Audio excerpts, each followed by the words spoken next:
Conoce a estos 5 pastores protestantes que se hicieron católicos. En este vídeo te presento el testimonio de 5 valientes que dieron el paso de pasar a la verdadera iglesia fundada por Jesucristo, la Iglesia Católica. Estos testimonios nos servirán para afianzar nuestra fe, para aumentar nuestra acción de gracias. Vamos allá con estos testimonios.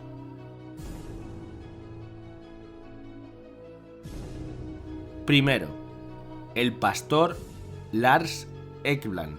Después de ejercer casi 40 años como pastor en la Iglesia Luterana de Suecia, declaró: «Pienso que cualquiera que escuche la voz del Señor y esté dispuesto a seguirlo, se hace católico». Lars ha explicado que la unidad es un don que viene de Dios y viene cuando nos abrimos a ese don y lo recibimos de Él. También nos explica este pastor que conoce a muchos ministros de la Iglesia de Suecia que se han hecho católicos y afirma que vendrán más aún. Lars declara que la actual Iglesia luterana en su país no condena ni combate el aborto, que no evangeliza, que ordena a mujeres como sacerdotisas porque así lo impuso el Parlamento de Suecia en 1960. Además, están haciendo ceremonias de uniones gays desde 2007 y bodas gays religiosas desde 2009. La obispesa luterana de Estocolmo es una lesbiana militante y abierta activista casada con otra pastora. Segundo, Ulf Ekman fue pastor pentecostal, el más influyente de Suecia. Él, junto con su esposa Birgitta, se han convertido a la fe católica.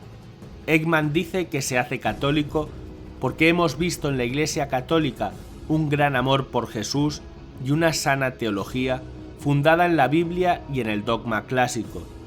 Hemos experimentado la riqueza de la vida sacramental. Hemos visto la lógica en tener una estructura sólida en el sacerdocio que mantiene la fe de la Iglesia y que la transmite a la generación siguiente. Hemos encontrado una fuerza ética y moral y una coherencia que puede enfrentarse a la opinión general y una tendencia bondadosa hacia los pobres y los más débiles. Y por último, añade, hemos estado en contacto con los representantes de millones de católicos carismáticos y hemos visto su fe viva. Tercero, Frank L. Johnson. Fue pastor metodista en Estados Unidos y se convirtió a la fe católica. Durante los 55 primeros años de su vida, fue un ferviente cristiano metodista. Estudió teología en la Universidad Metodista del Sur de Dallas para ser pastor metodista.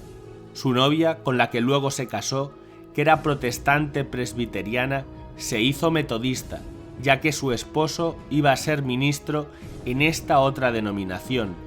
Explica Frank que había algo que le desanimaba. Con los años él había ido creciendo y sin embargo Dios o su visión de Dios parecía hacerse cada vez más pequeño, más manejable, más previsible, menos Dios. Mi herencia protestante me animaba a analizar a Dios, racionalizarlo, privatizarlo, individualizarlo, y eso había hecho. Dios ya no era mayor que yo. Yo había recreado a Dios a mi propia imagen, explica. En el año 2000, tras un crucero por Alaska, cambió todo. El crucero paró en 2 ciudades, Juneau y Sitka, que conservaban iglesias ortodoxas rusas antiguas, de la época en que Alaska pertenecía a Rusia.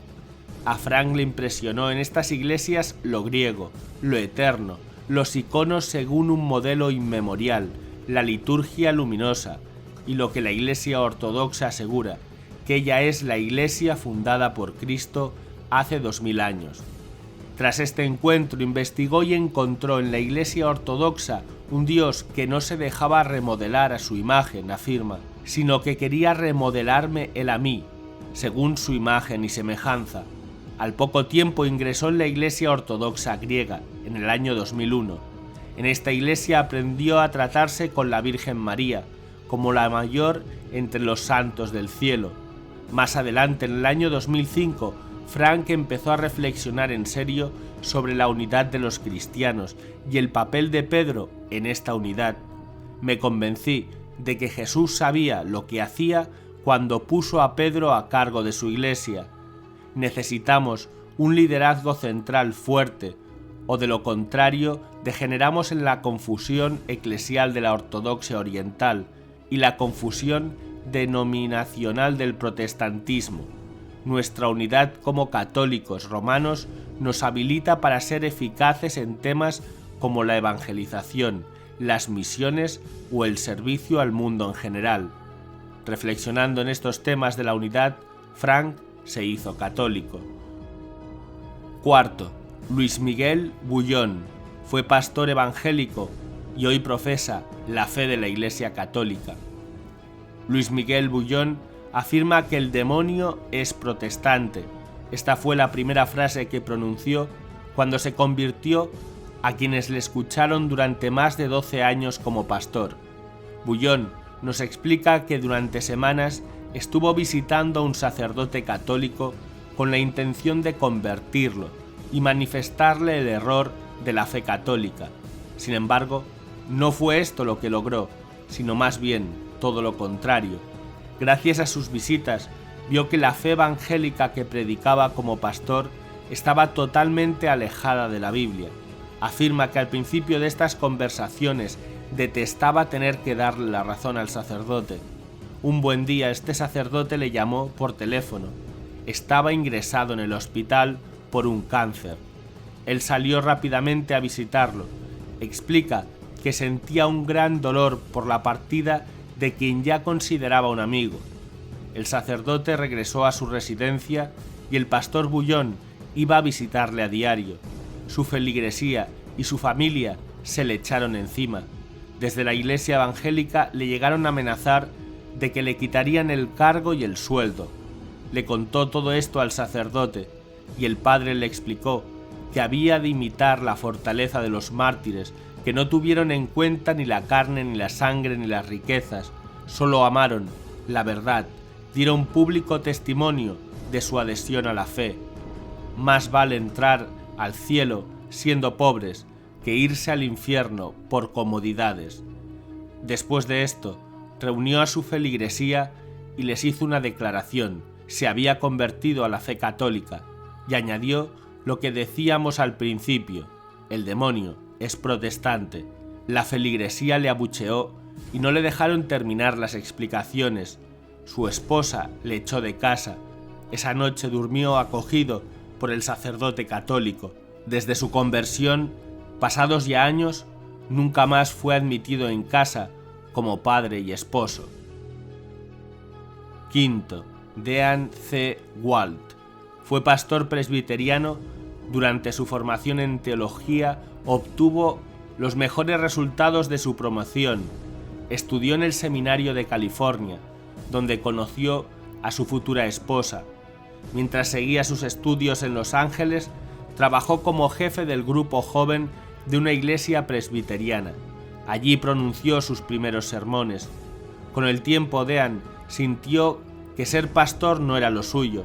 No sentía a Dios en su corazón. Para mí, afirma, Jesús seguía siendo como un Jedi espiritual, un tipo inspirador, pero de hace mucho tiempo y de un lugar muy lejano. Después de 2 años de su ordenación, Dean renunció y abandonó su parroquia. A partir de este momento, estudió Derecho y su vida comenzó a ser un éxito, pero su espíritu decayó. Trabajaba muchas horas al día en un despacho de abogados prestigioso del centro de la ciudad y como no tenía tiempo, dejó de ir a la iglesia. Llegó a lo más alto de su carrera profesional y en ese momento encontró el vacío en su interior. En ese momento se puso a rezar y se acercó al grupo de Biblia que dirigía su mujer, al que asistían también católicos. Conoció a sacerdotes católicos y empezó a estudiar la fe católica, el catecismo, encíclicas, la Suma Teológica. Pero lo que le hizo dar el paso de ir a una misa católica fue la lectura de la vida de San Juan Pablo II y Benedicto XVI. Así relata Dean su primera misa. A continuación, Cantamos todos juntos, un himno que reconocí de los evangelios, pero no lo leíamos como una historia, lo cantábamos como si estuviera pasando aquí y ahora, explica Dean. Pero lo más impresionante aún no había ocurrido, faltaba la consagración. De repente el padre Michael habló, las campanas sonaron y Jesús apareció en persona. Estaba allí de verdad. Es imposible expresarlo con palabras, pero lo sentí con cada fibra de mi ser. Entonces me di cuenta, reconoce Dean, este es el Jesús que había buscado durante toda la vida. En 2008, Dean abandonó la iglesia presbiteriana y entró en la católica un año después. Ahora sí que estaba en casa. Si te ha gustado este vídeo, déjame tu comentario y dímelo. Y dime si quieres que haga una segunda parte con más pastores que se convirtieron a la fe católica. Muchas gracias y que Dios te bendiga.